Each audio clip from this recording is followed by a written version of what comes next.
I was reading through a case study this morning that, I mean, it physically hurt to read. You know those corporate horror stories? Oh, yeah? The ones that don't have ghosts, just a slow, agonizing fire pit of money? The worst kind. Let me guess. It involves some groundbreaking sales tool and a lot of empty promises. You're so close. It involves LinkedIn Sales Navigator, a very enthusiastic founder, and just a complete void of strategy. Picture this.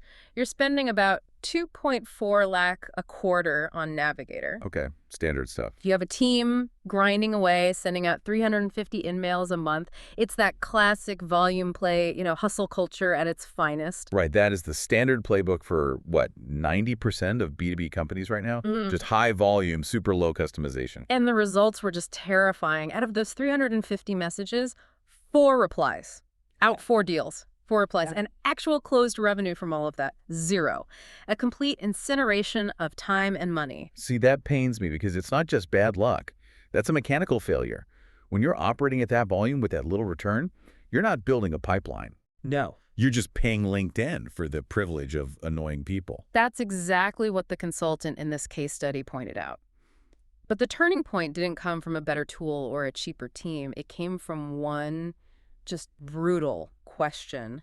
The consultant asked the founder, if your outreach disappeared tomorrow, would anyone on your target list even notice? Oof.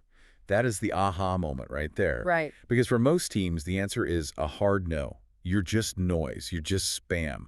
If you stop, the only thing the prospect feels is relief. Exactly. So today we're stripping that entire spray and pray methodology down to the studs. We're looking at 2 very specific frameworks from our source material that are designed to stop that cash burn. Okay. One is a high-precision sales strategy. It's called the 2014 One Play. And the other is a personal branding system, the Authority Engine. And both of these are really designed for the landscape of, say, 2026. This isn't about what worked in 2020. This is about surviving when AI filters out all the junk and humans are craving what the source calls reciprocal engagement. I want to start with the sales side, the 2014 One Play. When I first saw the breakdown of this, I honestly thought there was a typo in the numbers. It feels so counterintuitive. It does because it's a constraint-based strategy. We're all conditioned to think more is better. More emails, more calls, more noise. This forces you to do the exact opposite. So walk us through the 20, because for a sales director who's used to a pipeline of thousands, 20 sounds like a rounding error. It does, but that's the whole point. The 20 stands for 20 dream accounts, not the whole world. You pick the 20 accounts that would actually move the needle for your business. And then within those 20, you identify 3 specific buying committee members. So we're talking about a total pool of, what, 60 people? 60 people, that's it. Okay, so you've got your list. Then the 14 comes in, Yeah. and this is the part that I think requires the most discipline. 14 refers to 14 days of engagement. Right. But the source material is emphatic here. There's one rule. You cannot pitch. You are strictly forbidden from pitching. For 2 weeks, you're not a salesperson. You're a reader. You're a commenter. You're a peer. You are engaging with their content, maybe sharing their posts, adding value to their discussions. You're essentially haunting their feed, but in a good way. That's a great way to put it. You're hacking the mere exposure effect. Psychology tells us that familiarity breeds likability. By the time you actually reach out, you're not a stranger anymore. Right. You're that person who had that smart take on my article last Tuesday. Which brings us to the one. Day 15. You finally make your move. You send one direct message. Just one. But because of all that groundwork you laid, this isn't a cold DM. It's a warm handoff to yourself. The source is very, very specific about the mechanics of this DM. They say no pitch decks. None. No links to let's hop on a call. Absolutely not. It has to be context-rich. You have to reference the interactions you've had. I saw your point about X, and it got me thinking about why. You're continuing a conversation, not starting a sales pitch. So let's go back to that horror story from the start. The founder burning 2.4 lakhs. They switched to this 2014 One method.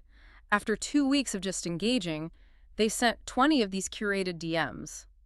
The result was 11 replies. 11. A 55% response rate. Which in cold B2B sales is just, it's statistically absurd. You're usually hoping for 2, maybe 3%. And it led to 3 qualified deals with 0 ad spend. But I have to play devil's advocate here. I Please. can hear the sales VPs listening to this screaming. They're thinking, 20 people, that's too small a sample size. I can't build a predictable revenue model on 20 people. And that's a valid fear, but I think it's based on outdated data. I know you were digging into the industry benchmarks on this. What does the broader data say? Well, I pulled the HubSpot 2024 report just to see if this whole quality over quantity thing holds up, and they found that personalized outreach, the kind that references specific content, gets a 3.2 times higher reply rate than templated InMails. 3 times the engagement. And then there's the Gartner data, which is even more damning for the spray and pray crowd. Gartner found that 75% of B2B buyers prefer a rep-free experience until they are ready to talk. And that's the key right there. Until they are ready. That 14-day buffer isn't just about warming them up. It's about respecting that preference. You're signaling, I'm a peer who reads your work, not I'm a vendor trying to hit my quota. It's really a shift in currency, right? The old model costs money, navigator fees, automation tools. The 2014-1 model costs attention. And attention is cheaper financially, but it's much, much harder to fake. You can't automate genuine interest. I mean, you can try, but it just looks terrible. That leads me right to the how of this engagement, because we've all seen the lazy version. You post something thoughtful, and 3 seconds later, someone comments, great post, or thanks for sharing. The drive-by comment's the worst. It actually hurts your brand because it signals you're either a bot or you're too lazy to actually read what was written. The source material lays down a really strict law for those 14 days. It says, if your comment doesn't add an insight, ask a relevant follow-up question or prove you read the text. Don't post it. Don't post it. It's like a 5-second filter. Does this prove I read it? If the answer is no, you just delete it. There was this fascinating A/B test in the notes about this. A sauce company put 2 teams against each other. The Blitz team doing high-volume, generic outreach versus the engagement team using this thoughtful commenting strategy. Wow. The engagement team didn't just win, they beat the Blitz team by 4 times on pipeline generation. 4 times the pipeline. And just think about the energy difference. The Blitz team is probably miserable, just dealing with rejection all day. The engagement team is actually having conversations. The source suggests a tactic here that I really liked, collaboration over selling. They suggest pairing your DM with your own content. So you can say, hey, I wrote about this topic and I thought it connected to what you posted about. That changes the dynamic completely. You aren't asking for a favor, you're sharing a resource. It levels the playing field. You become a collaborator. But, and this is the huge catch, that only works if you actually have content worth sharing. Yeah. If you do the 2014-1 play perfectly and they click on your profile and it looks like a ghost town. Then you lose. Game over. You've done the outreach, you've earned their attention, but you have nowhere to direct it. You need to look like an authority, not just a generic profile. And this brings us to the second half of our deep dive, the authority engine. This is the system for building that foundation. The source actually gamifies this whole process, breaking it down into tiers and quests to get you from 0 to like top voice in 30 days. I really appreciate that gamification part because personal branding can feel so overwhelming. People just don't know where to start. This gives you a clear roadmap. It starts with choosing an archetype. The source lists a few, but the one that resonated with me was the bridge builder. That's a classic. The bridge builder is someone who connects 2 worlds that don't normally talk. Maybe you connect hardware to AI or academic theory to the factory floor. You're not the inventor necessarily, but you are the translator. So once you pick your lane, you enter tier 1, the bedrock. First 10 days. The very first step is an audit. Which is painful, but you have to do it. You look at your last 20 posts. If more than 30% are promotional, buy my stuff, we want an award, you've got to rebalance. Nobody follows a billboard. Then comes the origin story. The source uses this term that just stopped me in my tracks, the grenade robot. Yes, the grenade robot. It's a metaphor, but it comes from a real example in the source. There was this professional whose background was literally working on bomb disposal robots. That's a hard thing to ignore on a profile. Exactly. That is his unfair advantage. It anchors his expertise in something concrete. And the lesson is that you need to find your grenade robot. What's the one thing you've done? Managed a crisis, scaled a team from 2 to 200 that gives you a perspective nobody else has. It moves you from being just a marketing guy to the guy who pivoted a company during a recession. Precisely. Gives your authority real weight. So you've scrubbed your profile, you've told your origin story. Now you move to tier 2, the signal builder. Days 11 through 20, this seems to be where the grind really starts. This is where most people quit. The requirement here is 10 insightful comments a day. every single day. And remember our rule, no great post, garbage. That is a workout. And on top of that, you're publishing your own content. They recommend rotating between 3 pillars: anecdotes, data, and contrarian opinions. Why those 3 specifically? Well, it's the perfect mix for the algorithm and for human psychology. Anecdotes make you relatable, they make you human, data makes you credible and trustworthy, and contrarian opinions, politely disagreeing with the consensus, that's what makes you interesting. It generates debate. And the goal here isn't just to get likes. The source says the goal of Tier 2 is to hit a consistent 5% engagement rate. Right, that 5% is the magic number. It signals to the algorithm, hey, this person is creating value, which is what unlocks broader distribution for Tier 3. Okay, I want to pivot to something in the advanced mechanics section of the source material. This kind of blew my mind a little. We all know SEO, right? Search engine optimization. But the source talks about GEO, generative engine optimization. This is the frontier. This is the 2026 stuff. Explain the difference. Okay, so for the last 20 years, we've been optimizing for Google. We use keywords, so when someone searches, a crawler finds our link. But now, decision makers aren't just Googling. They're asking AI models, ChatGPT, Claude, Perplexity. Right. An engineer isn't searching mechanical design trends. They're asking ChatGPT, write me a summary of the top mechanical design trends for 2026. Exactly. And the AI doesn't give you a list of links. It gives you a synthesized answer. GEO is the art of convincing the AI that your content should be part of that answer. That feels incredibly abstract. How do you actually influence a black box AI model? The source outlines a few tactical ways.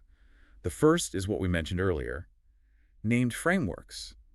AI models love structure. Like calling this sales strategy the 2014 one play instead of just, a sales tip. Yes.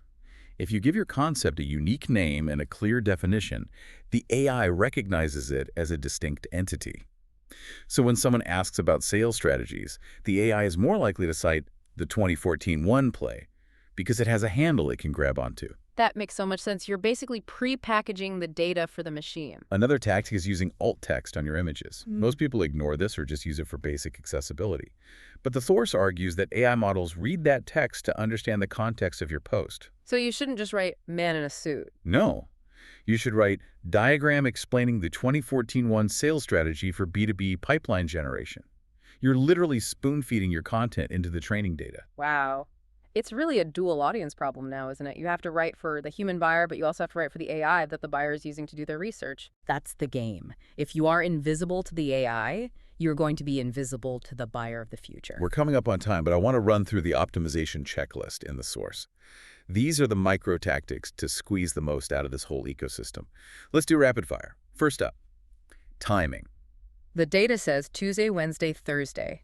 Specifically 7:30 to 8:30 a.m. in your audience's local time. Catch them with their morning coffee before the Zoom fatigue kicks in. Exactly. Next up, the first 60 minutes rule. This one is non-negotiable. If you post, you must stay online. You need to reply to every single comment within the first hour. This jumpstarts the algorithm. If the AI sees a rapid conversation, it assumes the post is high value and pushes it to a wider audience. So don't post and ghost. Hashtags. I feel like the advice on this changes every single year. What's the verdict for 2026? The source calls for a Goldilocks mix. You want one broad tag, like hashtag B2B marketing, 2 mid-tier tags, maybe hashtag sales strategy, and 1 or 2 niche tags, like hashtag account-based marketing. So we're not doing the wall of 30 hashtags anymore? Please don't. It looks desperate. It looks like spam. 3 to 5 is the sweet spot. And the final metric the source highlights, and I think this is a great mindset shift, is to stop looking at likes. Likes are a vanity metric. They're easy. They're cheap. You want to optimize for saves. Why saves? A save is the deepest signal of value you can get. It means someone said, this is so useful I need to reference it later. Yeah. The algorithm loves saves. If you want to build authority, create content, people want to save, checklists, frameworks, how-to guides. It really is a complete ecosystem then. The 2014 one play gets you in the door, but the authority engine makes sure you're someone worth letting in. They feed each other. Good outreach drives profile views. A good profile makes the outreach warmer. It's a flywheel. The source material ends with a challenge that I really want to leave our listeners with today. It's a question you should probably ask at your next sales meeting, even if it makes everyone a little uncomfortable. What is the maximum number of target accounts your team can genuinely engage with per quarter without the quality dropping off a cliff? Not how many you can spam. How many can you genuinely engage with? Find that number. Stick to it. Yeah. and just see what happens to your close rate. That's it for this deep dive. Thanks for listening. Make every message count.